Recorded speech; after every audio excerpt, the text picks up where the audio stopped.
నుండి లూకాసు వార్త 12వ అధ్యాయము 47వ వచనాన్ని ఈ సమయంలో మనం చదువుకుని ధ్యానం చేసుకుందాం. తన యజమానుని చిత్తమెరిగి ఉండి సిద్ధపడక అతని చిత్తం చొప్పున జరిగింపక ఉండు దాసునికి అనేకమైన దెబ్బలు తగులును. చాలు. దేవుడి కొద్ది మాటలని మన వినికిల్లో దీవించునుగాక. చిన్న ప్రార్థన. తండ్రి, వందనాలు. వాక్యం మీది జనులు మీ వారు మీ నిలబడి నేను ఎందుకు పనికిరాను అని మీరే బలపరిచి మా అందరితో మాట్లాడండి. దేవా, మా దోషాలని సరిచేసి మీ రాజ్యంకై సిద్ధపరచున్నాను. యేసు నామములో వేడి ప్రార్థిస్తున్నాం తండ్రి, ఆమేన్. ప్రభు నామానికి మహిమ కలుగునుగాక. చేరి వచ్చిన మీ అందరికీ ప్రభు యేసుక్రీస్తు వారి యొక్క పరిశుద్ధమైన నామములో శుభవందనాలు తెలియపరుస్తూ ఉన్నాను.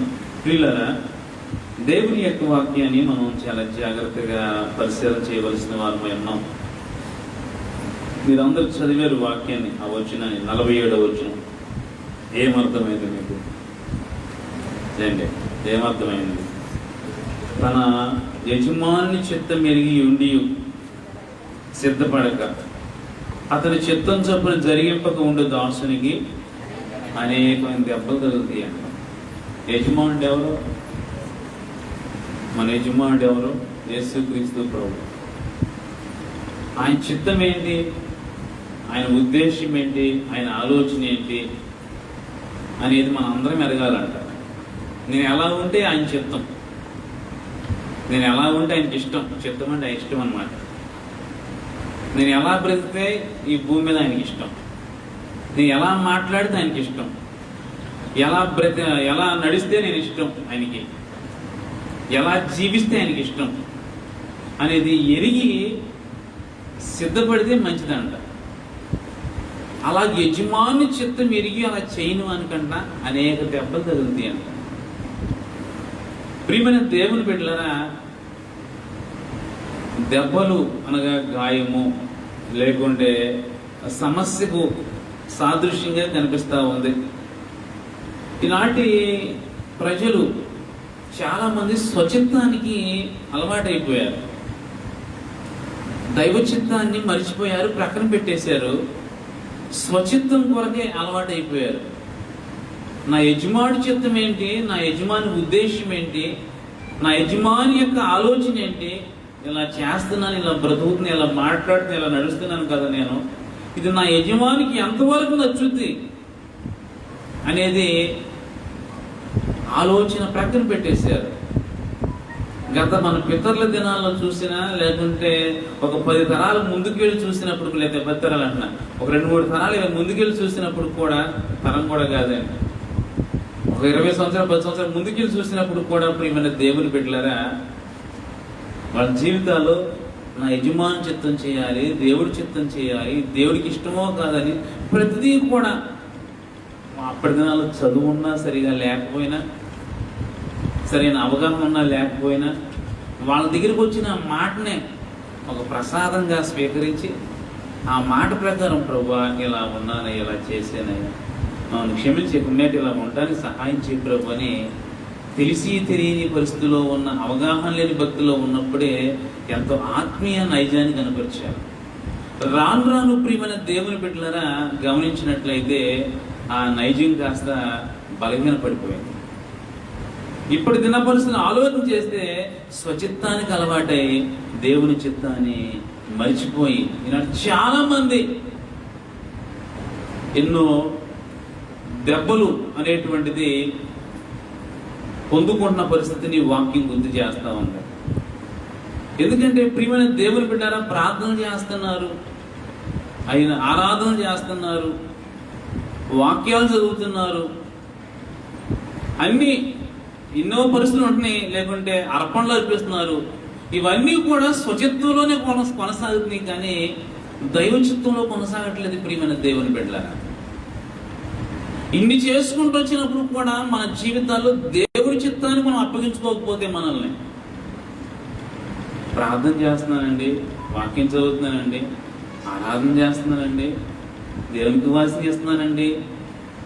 ఇన్ని చేస్తున్నప్పటికీ ప్రియమైన దేవుని బిడ్డ మన జీవితంలో మన స్వచిత్తంలోనే మనం ఉంటే, దేవుడి చిత్తంలో మనం రాకపోతే, ప్రియమైన దేవుని బిడ్డలారా, అది యజమానికి ఇష్టం లేదు కాబట్టి ఆ వ్యక్తికి దెబ్బలు తగులును అనే వాక్యం చెప్తావు.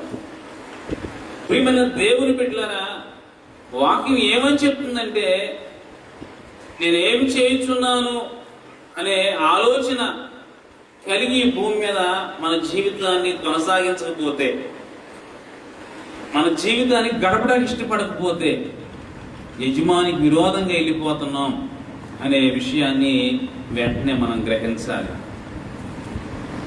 ఏదో చేస్తున్నాములే అనే ద్వారంలో ఈనాడు చాలా మంది జీవిస్తున్నారు. పర్లేదులే, బాగానే ఉంటున్నాం, పర్లేదు, బాగానే చేస్తున్నాం, ఇటు వర్క్ మీద కొంచెం పర్లేదులే అని చాలా మంది సరిపెట్టుకుంటున్నారు. పర్లేదనేది నీ స్వచిత్తం. అది దేవుడి చిత్తం ఏంటో మనం అర్థం చేసుకోకపోతే మనం చేసే బ్రతుకు అర్థం ఏంటి?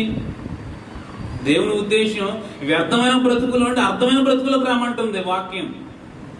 ఇంతవరకు వ్యర్థం కాని యొక్క జీవితం జీవించో, వ్యర్థం కాని బ్రతుకు బ్రతికో, వ్యర్థమైన మాటలు మాట్లాడి వ్యర్థమైన బ్రతుకు బ్రతికో, వ్యర్థమైన స్వభావం కలిగి జీవించో, ఏకమైన ఒక అర్థవంతమైన జీవితం జీవించి యజమాని చిత్తం మీద కనుగొని యజమాని యొక్క చిత్తం నడిపించబడి ఆయన యొక్క ఉద్దేశాలతో మనం బ్రతికితే మనకు మంచిది అని వాక్యం మనకు తేటగా తెలియపరుస్తూ ఉన్నది. ప్రియమైన దేవుని బిడ్డలారా, ఈనాడు చాలా మంది ప్రభువుని పిలిచేవారు కాదు.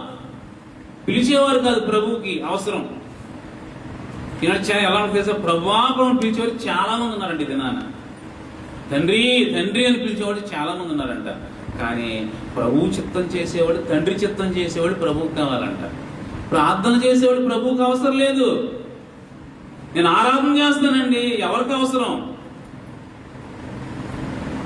వాక్యం కూడా చదువుతానండి, ఎవరికి అవసరం? చదివి ఏం చేస్తున్నావు నీవు? ప్రార్థన చేసి ఏం చేస్తున్నావు నీవు? దేవుడి చిత్తంలోకి వస్తున్నావా నీవు అనుకుంటున్నావు నేను ప్రార్థన చేస్తున్నాను, వాక్యం చదువుతున్నాను, ఏదో చేస్తున్నాను అనుకుంటున్నావు. ఏదో నువ్వు చేస్తున్నావు, కానీ దేవుడి చిత్తం మాత్రం నువ్వు చేయట్లా. యజమానికి అవసరమైన దేవుడి చిత్తం చేయటం, నీ ప్రార్థన చేయటమే అనేది నీకు అనుకోవచ్చు. ఒకవేళ నాకు మంచిది అనుకుంటున్నావు, కానీ మంచిదే, కానీ ఆ ప్రార్థన చేస్తున్నావు, కానీ నీ జీవితం దేవుడి చిత్తంలోకి మాత్రం రావట్లేదు. స్వచిత్తంలో నీ మూర్ఖత్వంలో పోతున్నావు. దేవుని యొక్క వాక్యం చెప్తూ ఉంది, తన యజమాని చిత్తం ఎరిగి ఆయన చిత్తం సిద్ధపడక ఆయన చిత్తంలో జీవించే స్వభావం కలిగి ఉండకపోతేనంట వానికి దెబ్బల తగులును. ప్రియమైన సహోదరి సహోదరుడా, వాక్యాన్ని గమనించు. దేవుని యొక్క చిత్తాన్ని మన జీవితంలో చేసేవారు దేవుడికి అవసరం. ప్రార్థన చేసేవారే కాదు దేవుడికి అవసరమైంది, ఆయన చిత్తం చేసేవారు కావాలి. వాక్యం చదివేవారు వారే కాదు దేవుడికి అవసరం, వాక్యానుసారంగా బ్రతికేవారు కావాలి. ప్రియమైన దేవుని బిడ్డలారా, చాలా మంది చిత్తంలో లేరు.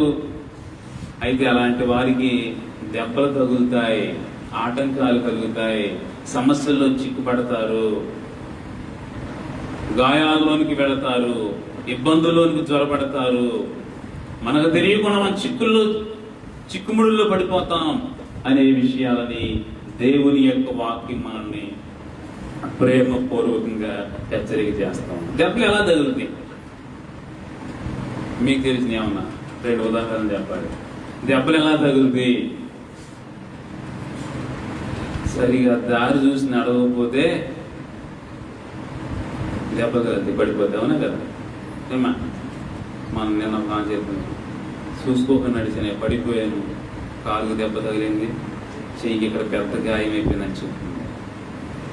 ప్రియమైన దేవుని బిడ్డలారా, సరిగా నడవకపోతే, ఎలా నడవకపోతే శరీరకంగా చెప్తున్నాం, అది ఇదంతా కూడా సరిగా దారి చూసి నడవకపోతే దెబ్బలు తగులుతాయి.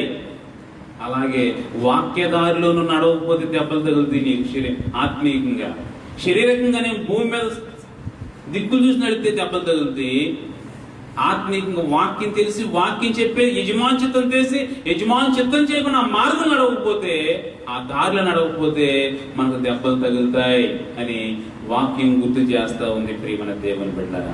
రెండోది, చీకటిలో నడిచినప్పుడు దెబ్బలు తగులుతాయి. చీకట్లో ఏమన్నా కనపడతామా బంగారం గారు? చీకటిలో కనపడతావు.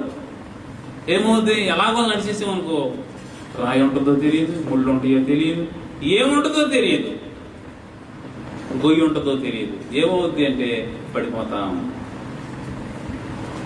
అలాగే ఆత్మీయ జీవితం అనేది దేవుని వాక్య వెలుగు కింద నడవకోకుండా నీ సొంత ఉద్దేశాలతో నడితే నువ్వు చీకటిలో నడుస్తున్నావు అనే విషయాన్ని వాక్యం గుర్తు చేస్తావు.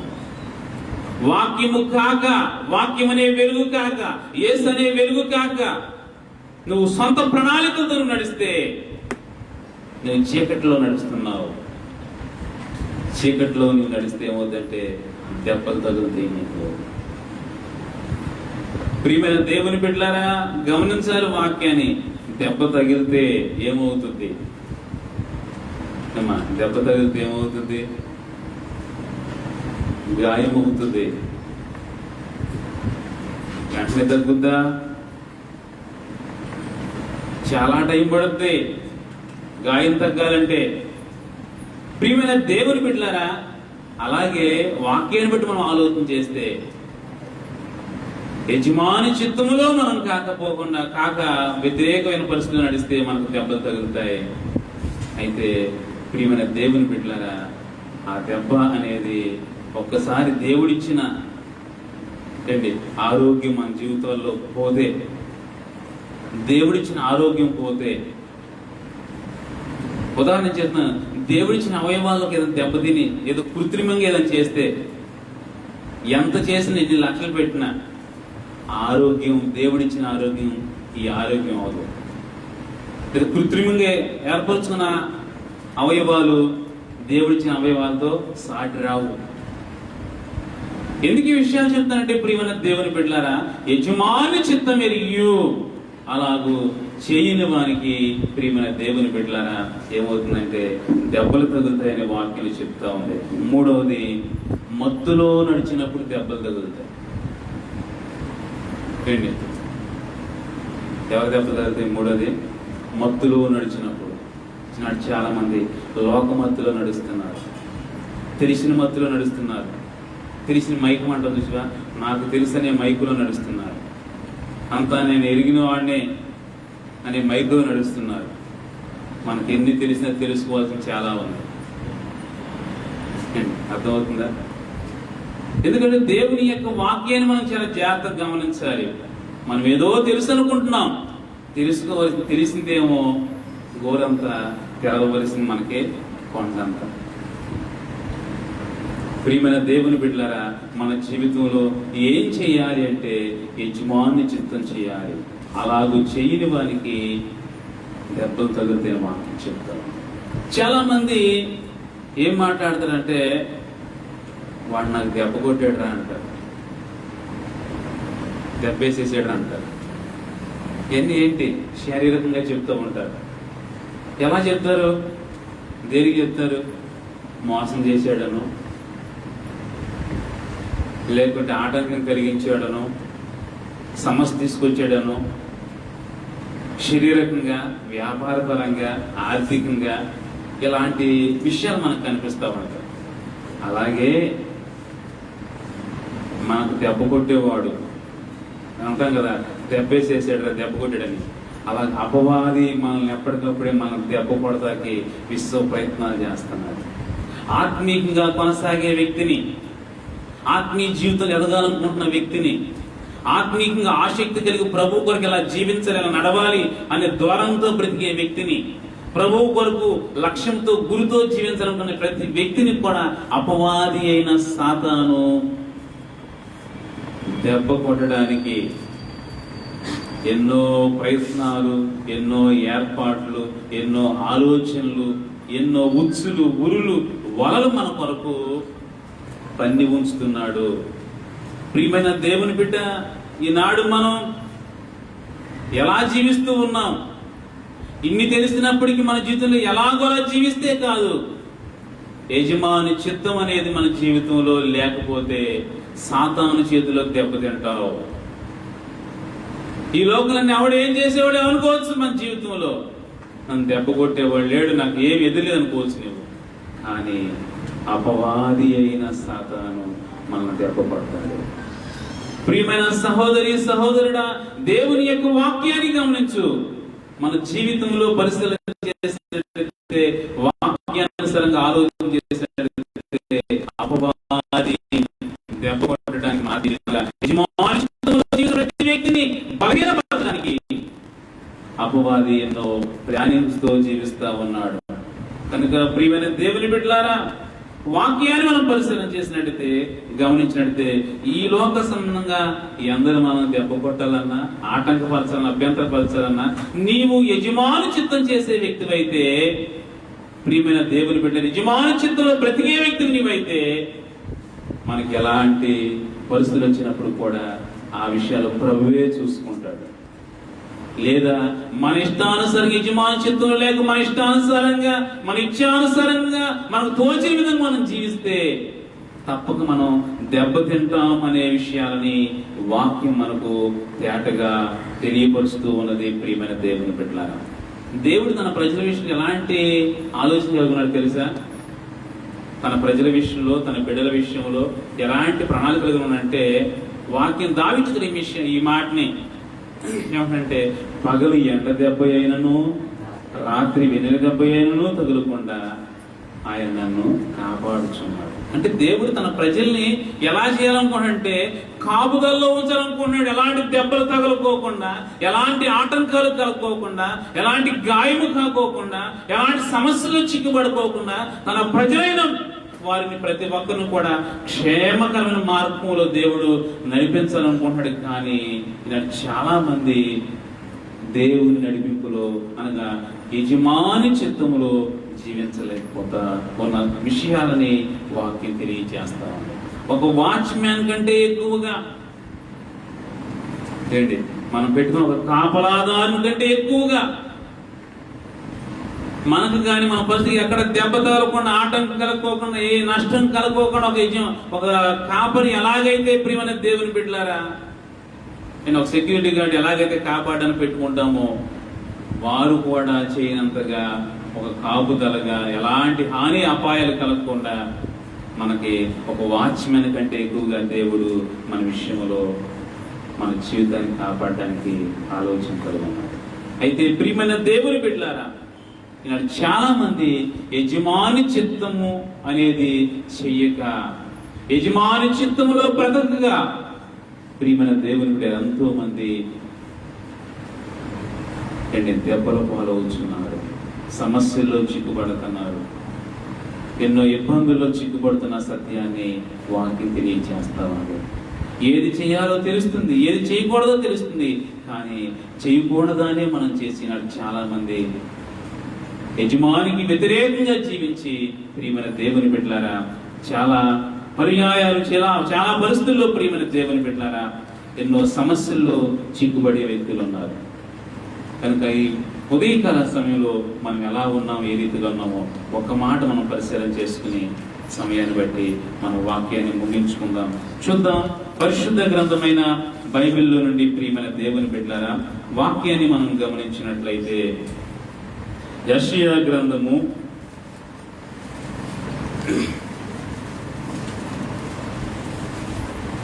53వ అధ్యాయం 5వ వచనాన్ని మనం చదువుకుందాం. 5వ వచనం, 53 మన అతిక్రమములను బట్టి అతడు గాయపరచబడిను, మన దోషములను బట్టి నలగొట్టబడిను, మన సమాధానార్థమైన శిక్ష అతని మీద పడిను, అతడు పొందిన దెబ్బల చేత మనకు స్వస్థత. చాలా జాగ్రత్తగా గమనించాలి. వాక్యం గమనించినట్లయితే యజమాని చిత్తం చేస్తే మనకు దెబ్బలు తగలకుండా ఆయన కాపాడిన వాక్యంలో మనం చూసాం. తన ప్రజల విషయంలో ఎలాంటి శ్రద్ధ వహిస్తానంటే, దేవుడు పగలు ఎండ దెబ్బ అయినను రాత్రి వెన్నెల దెబ్బ అయిన తగలకోకుండా కనుపాపు వలె తన ప్రజల్ని ఎలాంటి ఆటంకం లేకుండా కాపాడుకుంటూ వస్తా ఉన్నాడు. అయితే ఇప్పుడు వాక్యంలో చూస్తున్నాం కదా, అతడు పొందిన దెబ్బల చేత. ఎవరు పొందిన దెబ్బలండి? ఎవరు పొందిన దెబ్బల ద్వారా మనకు స్వస్థ కలుగుతుంది? దేవుడు మన కొరకు ఒకటి తక్కువ 40 దెబ్బలు పొందిన పరిస్థితి మనం చూస్తున్నాం. అతడు పొందిన దెబ్బలతో మనకేం కలుగుతుందంటే స్వస్థత కలుగుతుంది, ఆరోగ్యం కలుగుతుంది. ఒక విధంగా చెప్పాలంటే ఈ దుర్దినాలు బట్టి చూడగా ఈ జీవితము దేవుడిచ్చింది మనందరికీ. మరి నీవేమనుకుంటున్నావు తెలియదు, కానీ నా మట్టుకు నేను ఎరిగిన సత్యం ఏంటంటే ఇది మాత్రం దేవుడిచ్చిన జీవితం. ఈ సెకండ్ వేలో ఇది దేవుడిచ్చిన జీవితం, ఇది దేవుడిచ్చిన దయాక్రియటం, ఇది దేవుడిచ్చిన ఆరోగ్యం అని మన జీవితంలో సంపూర్ణంగా ఎరగాలి. తన ప్రజల విషయమై తాను పొందిన దెబ్బల చేత, తాను పొందిన గాయముల చేత, తాను పొందిన శిక్ష చేత, తాను నలగొట్టబడిన పరిస్థితుల చేత ప్రియమైన దేవుని బిడ్డలారా మనకు స్వస్థత కలిగిందనే విషయాలని వాక్యం తెలియచేస్తారు. ఎందుకంటే యజమాని యొక్క చిత్తము అనేటువంటిది ఎవరైతే చేస్తారో వారి జీవితాలకి మేలు చేయవాడిగా, స్వస్థతను కలిగించేవాడిగా దేవుని యొక్క వాక్యం మనకు తేటగా తెలియపరుస్తూ ఉంది. ఈనాడు ప్రియమైన దేవుని బిడ్డలారా మనం ఈ రీతిగా ఉండిన ఈ పరిస్థితులను బట్టి చూడగా ఇది దేన్ని బట్టి అంటే, ఇది వేటిని బట్టి అంటే మనం జాగ్రత్తగా ఉంటాను బట్ట, లేకుంటే మనం కాపుదల్లో ఉంటాను బట్ట, మన శారీరకంగా మనకున్న పరిస్థితిని బట్టి అంటే కానే కాదు ప్రియమైన దేవుని బిడ్డ. అట్లా అనుకుంటే ఈనాడు తోటలో పడగెత్తిన వాళ్ళే లేరు. ఈ జీవితము, ఈ స్వస్థత, ఈ ఆరోగ్యము, ఈ బలము, ఈ స్థితి అనేది దేవుడు కలిగించిందే. ఎలాగంటే ఆయన పొందిన దెబ్బల చేత. దేని బట్టి అండి? ఆయన పొందిన గాయముల చేత, ఆయన చిందించిన రక్తదారుల చేత, ఆయన పొందిన శ్రమ చేత ప్రియమైన దేవుని బిడ్డలారా ఈనాడు మనం ఇంతగా ఆరోగ్యముగా మనం క్షేమంగా ఉన్నామనే విషయాలని వాక్యం గుర్తు చేస్తుంది. మరి చాలా మంది స్వస్థత అంటే చాలా మంది గ్రహించేది శరీరం వరకే గమనిస్తారు. అండ్ అవునగా స్వస్థ అంటే ఏంటి? మన కాలు దెబ్బ తగిలిందండి, పర్లేదు ఇప్పుడు తగ్గింది, స్వస్థ వచ్చింది, ఆరోగ్యం వచ్చింది అనుకుంటారు. గాయమైందండి చేతికి, దెబ్బ చాలా బాగా గట్టిగా తగిలిందండి, తగ్గిపోయింది, స్వస్థ వచ్చింది అనుకుంటారు.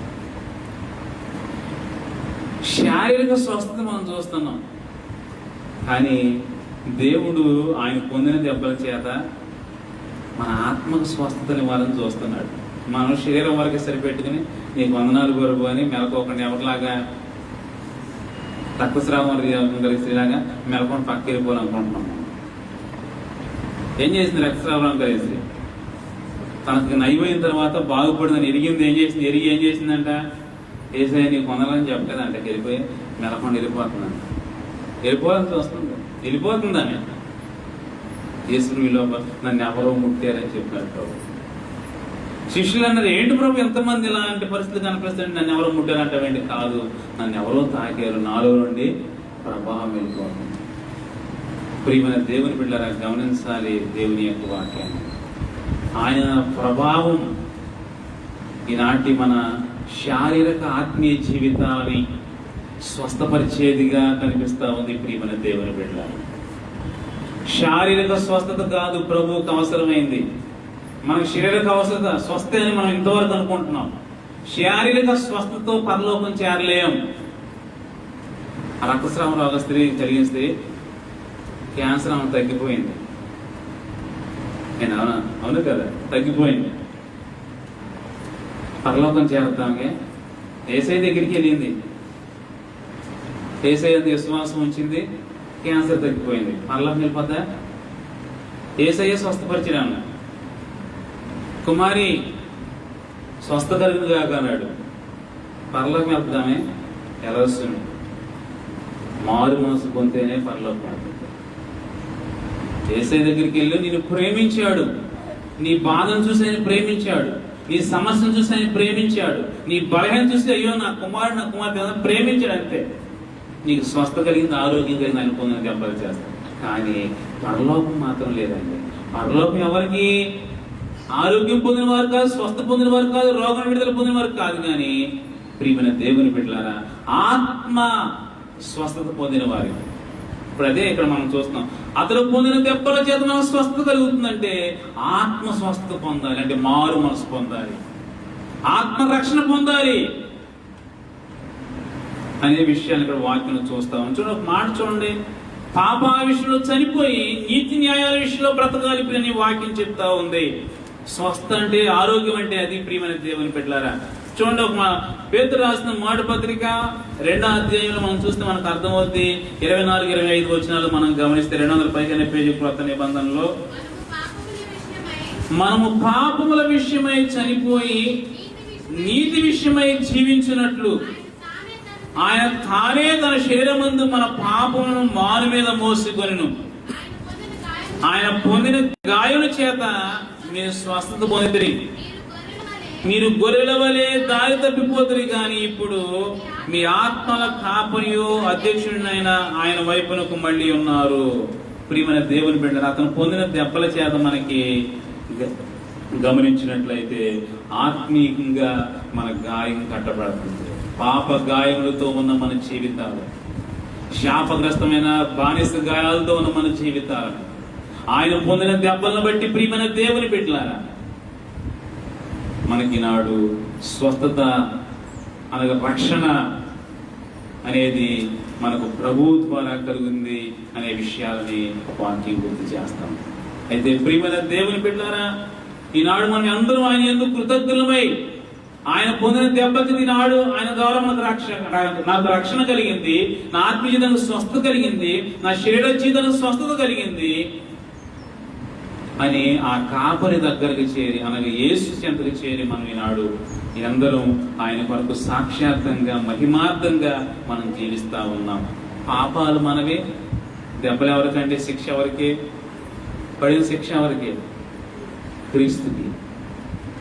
అపరాధముల చేత పాపల చేత సత్యం మన జీవితాలని క్రీస్తు కూడా మనం బ్రతికించడానికి ఆయన మన కొరకు దెబ్బలను సహించిన విషయాలని వాక్యములు మనం చూస్తాం. స్వస్థ అనే విషయంలో శరీరం వరకే కానీ ఆలోచన అంతవరకు ఆత్మీయ జీవిత విషయంలో స్వస్థత లేని వారికి ఎక్కడ కూడా మనం ఉండకూడదు. ఎందుకంటే శారీరక జీవితంలో స్వస్థత లేకున్నప్పుడు కూడా ఆత్మీయ జీవితంలో మన జీవితంలో స్వస్థత కలిగి ఉంటే దేవునితో మనం ఉంటాం, ఆయన రాజ్యంలో మనం జీవిస్తాం, ఆయన సంధిలో మనం ఉంటాం అనే దేవుని యొక్క వాక్యం మనందరికీ తేటగా తెలియపరుస్తూ ఉంది ప్రియమైన దేవుని బిడ్డలారా. ఎందుకంటే చాలా మంది యేసు నన్ను ఈ వ్యాధి నుండి విడిపించాడు, ఈ బలహీనత విడిపించారట, కానీ పాపం నుండి విడిపించబడినామా అనేది ఎప్పుడైతే మనం గ్రహించగలుగుతామో ప్రియమైన దేవుని బిడ్డలారా, పాప పరిస్థితులు తప్పించబడే జీవితానికి ఎవరైతే వచ్చామో అనే అవగాహన కలుగుతుందో రక్షణకర్త అయిన క్రీస్తు కొరకు వారు సాక్షాత్తంగా జీవితకాలం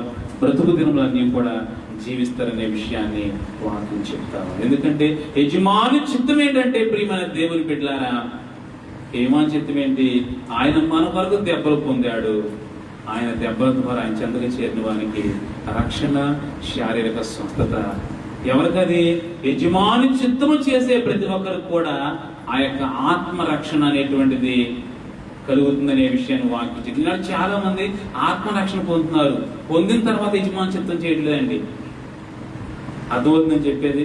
ఈనాటి యొక్క దేవుని పిల్లలు ఉన్న బలహీనత ఏంటంటే, భక్తిహీనత ఏంటంటే, చెడ్డ పని ఏంటంటే, రక్షణ పొందిన తర్వాత యజమాని చిత్తం చేయట్లేదు. రక్షణ పొందకముందు ప్రభువా మీ చిత్తం కావాలి, మీ యొక్క చిత్తంలో ఉండాలి, మేము మీ రక్షణ కావాలి, లేకుంటే ఆరోగ్యం కావాలి, మాకు స్వస్థత కావాలి అని అనుకున్నాం. తదుపరి రక్షణ పొందిన తర్వాత యజమాని చిత్తం చేయట్లేదు. ఈనాడు చాలా మంది రక్షణ పొందిన తర్వాత ఉన్న నిర్లక్ష్యాన్ని బట్టే ఈనాడు చాలా మంది దెబ్బలు తింటున్నారు. లోకంలో ఏమంటారంటే వీళ్ళు ప్రార్థనకి వెళ్తారు ఇలాంటివి అనుకుంటున్నారు చాలా అంటే ఎవరు దేవుని యొక్క నామం మనం బట్టి దూషి పెడతా ఉండదు. కారణం తెలుసా దేవుని పట్ల మనం యజమాని చిత్తం చేయడంలో నిర్లక్ష్యం కనపరుస్తాము. యజమాని చిత్తం ఎరిగి సిద్ధపడక అలాగే జీవిస్తే దెబ్బల తగులను. యజమాని చిత్తం ఎరిగి ఆ చిత్త ప్రకారంగా జీవిస్తే మన జీవితాలకు శారీరక స్వస్థత, ఆత్మరక్షణ ఆయన పొందిన దెబ్బల ద్వారా మనకు కలుగుతుంది అనే సత్యాన్ని వాక్యం మనకు తేటగా తెలియపరుస్తుంది. కాబట్టి ఈ సమయంలో ప్రియమైన దేవుని బిడ్డలారా, మనం ఎలా ఉన్నాం, ఎలాంటి పరిస్థితుల్లో మనం జీవిస్తూ ఉన్నాం అనే విషయాలని వాక్యం మనందరికీ తేటగా మనం ప్రశ్నిస్తాం. ఒక మాట చదివి ముగిస్తాం దేవుని యొక్క వాక్యాన్ని. చూడండి, ఇర్మియా గ్రంథం 31వ అధ్యాయం. ఇర్మియా గ్రంథం 31వ అధ్యాయం. ప్రియమైన దేవుని బిడ్డలారా, 18వ వచనం చదువుకుందాం. నీవు నన్ను శిక్షించితివి, కాడికు అలవాటు కాని కోడె దెబ్బలకు లోబడినట్లుగా నేను శిక్షకు లోబడుచున్నాను. నీవు నా దేవుడివై ఉన్నావు, నీవు నా మనసును తిప్పిన ఎడల, నీవు నా దేవుడివైన యెహోవావు, నీవు నా మనసును తిప్పిన ఎడల నేను తిరుగుదని ఎఫ్రాయిము అంగలార్చుండగా నేను ఇప్పుడే వింటున్నాను. చాలా జాగ్రత్తగా గమనించారు. ఇక్కడ వాక్యాన్ని గమనిస్తే ఏమని చెప్తుందంటే, నీవు నన్ను శిక్షించితివి, కాడికి అలవాటు కానే కోడే దెబ్బలకు లోబడినట్లుగా. అండి, కాడికి అలవాటుగానే ఒక కోడిదోడిని కాడికి కడితే ఏమవుతుంది? సరిగ్గా వెళ్తుందా? వేదడు యజమానుడు సరిగ్గా వెళ్ళాలంటే సరిగ్గా వెళ్ళాలంటే ఏం చేస్తాడు? అతని దగ్గర ఏముంటది? ఏముంటదండి అతని దగ్గర?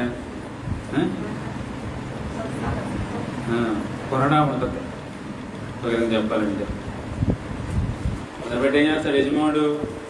కొట్టినప్పుడు నేను తిరగకూడదు అనుకుంటా, తిరగకూడదు అనుకుంటున్నా, అందుకని యజమానుడు మాటి కొడుతున్నాడు అని కాడికి అలవాటు కానీ కోడి దెబ్బలకు లోపడినట్లుగా ఎఫ్రాయిము కూడా అన్నాడు కదా, ఈ శిక్ష నాకు తగిందే, ఎందుకంటే నేను ఆయనకు లోపడలేదు.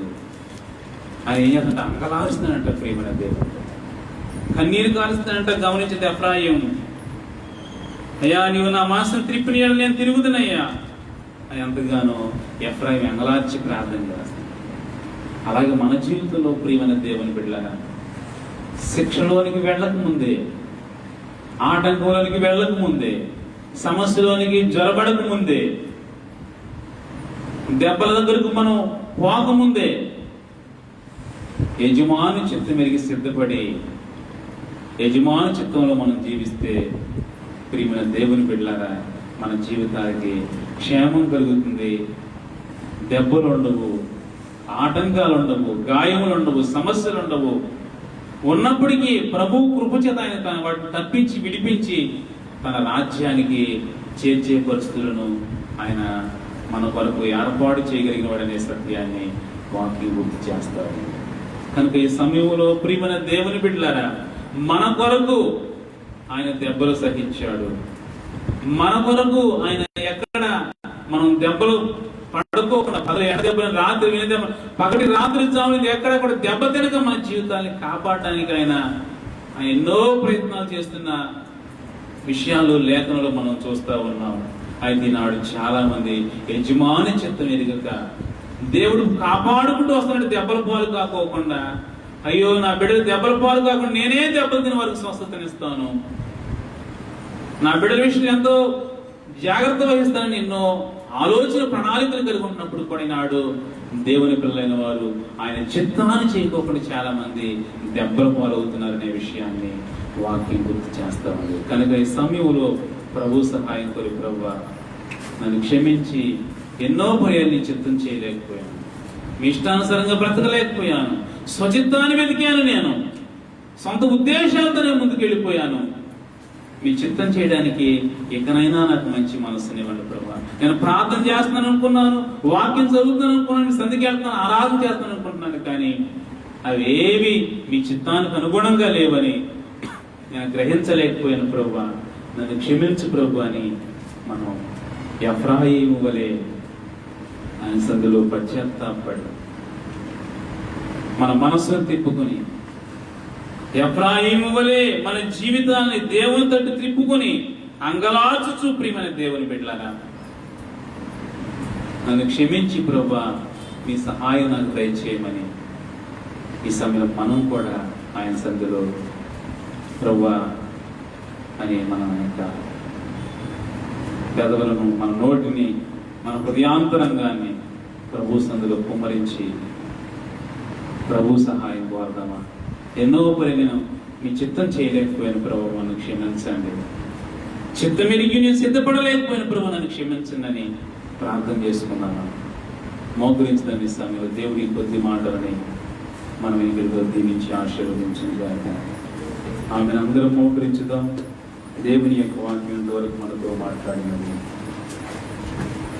ప్రియమైన సహోదరి సహోదరుడా, అందరం మోకరి చిన్న ప్రార్థన నోరు తెరుద్దాం.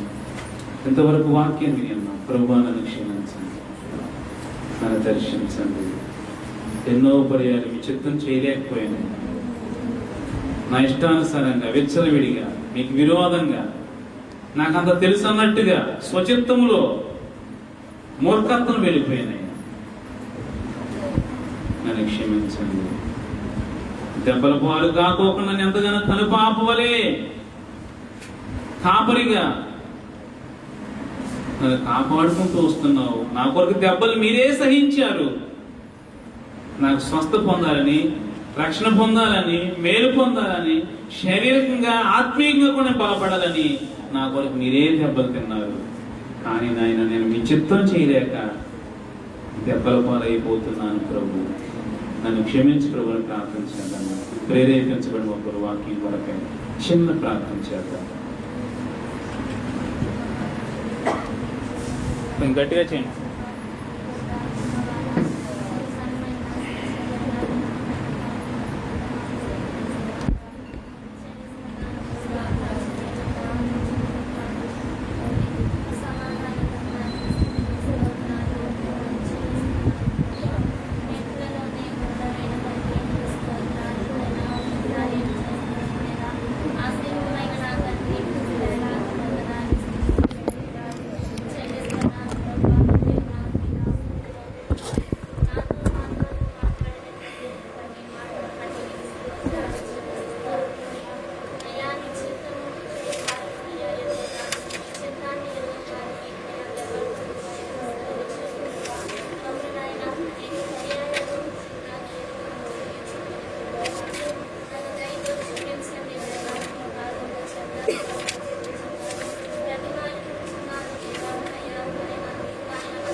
ఆమేన్.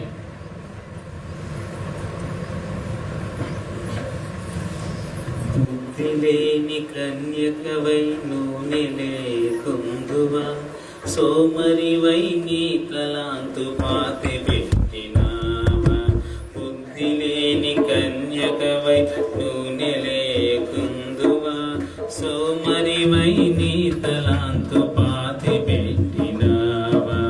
లేలెమ్ము సోదరా, కునికెడు సమయము కాదు, వాక్యము చేపుని జ్యోతి వలె జీవించు.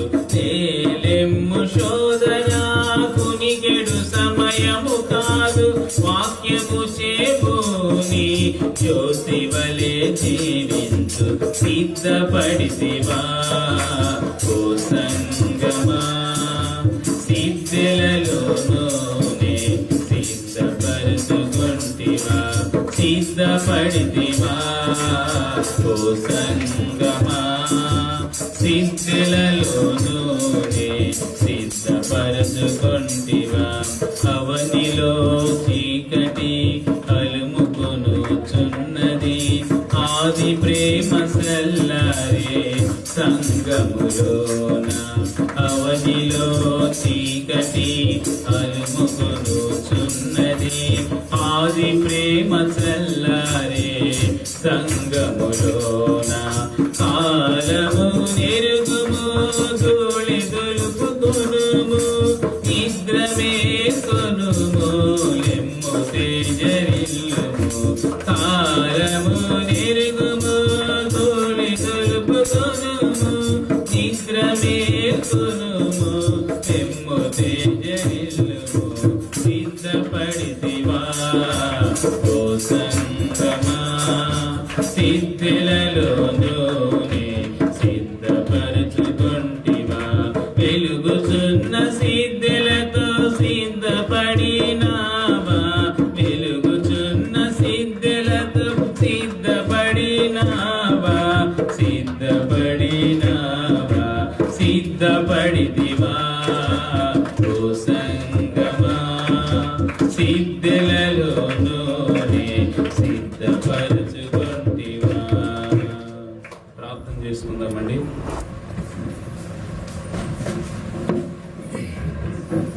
తండ్రి, మీ పాదములు పొందనాలు నాయన. ఇంతవరకు మీ సన్నిధిని మాతో ఉంచి మీ కృప చేతములను ఆదరించి పునరుద్ధ దినములో మమ్మల్ని బలపరిచిన, నడిపిస్తూ వచ్చిన మీ కృపను బట్టి స్తోత్రాలు. వినిన వాక్యాన్ని అందరి హృదయాల్లో ఫలింపచేయండి. యజమాని చిత్తమేంటో చేటుకు సిద్ధపడడానికి, దెబ్బల నుండి తప్పించుకోవడానికి కావలసిన జ్ఞానాత్మను తెలివి వివేచన మా అందరికీ మీరు దయచేయండి. దేవా, మీ వాక్యానుసారమైన జీవితం దయచేయండి. బలహీనమైన బిడ్డలందరినీ దర్శించండి, బలపరచిన ఆయన ఆరోగ్యాలు మీరు దయచేయండి, కృపాక్షేమాలు ఇవ్వండి. దేవా నాయన, కలిగిన కలిగిన తీసుకొచ్చిన కానుక మీరు దీవించి పరిచయం వాడుకోండి. తగు ఫలంలో ఆశీర్వాద బిడ్డ జీవితాన్ని అనుగ్రహించండి, కృపాక్షేమాలు బిడ్డలకు దయచేయండి. చేయు ప్రతి పనుల్లో, ప్రతి విషయాల్లో మీ సహాయం దయచేయండి. దేవ, ఈ దుర్దినాలు, చెడ్డ దినాల్లో నాయన ప్రతి ఒక్కరికి నాయన క్షేమాన్ని ఇవ్వమని ప్రార్థిస్తూ ఉన్నాం. కాపుదలను ఇవ్వండి, భద్రతను ఇవ్వమని ప్రార్థిస్తూ ఉన్నాం.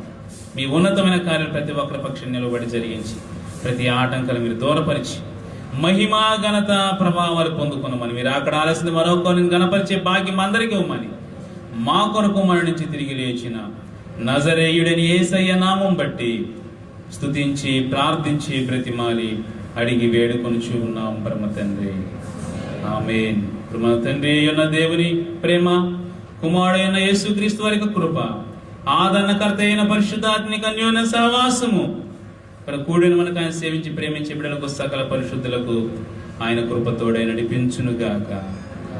ఆమేన్. యేసు రక్తమే చే, ప్రవేశ రక్తమే చే, అపవాది క్రీడికి అంత నాశం, శిలువ రక్తమే చే. స్తుతులు స్తోత్రాల పరమ తండ్రి.